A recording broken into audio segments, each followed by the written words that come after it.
Most people will work for 40 years and still retire broke. And it's not because they didn't work hard.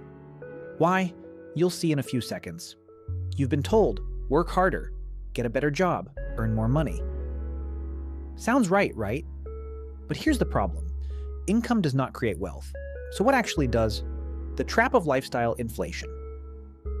Every time your income goes up, your lifestyle goes up too. New phone, bigger rent, fancy car, money comes in, and money goes out.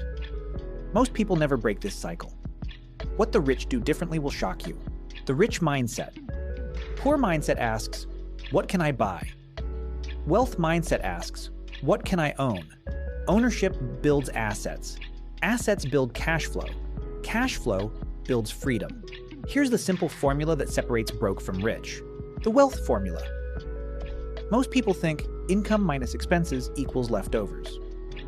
Wealthy people think income minus investments equals lifestyle. Small shift, massive difference. So if you're still broke, it's not your job, it's not your country, it's your financial behavior. And here's the thin behavior can be changed, but only if you decide to think differently.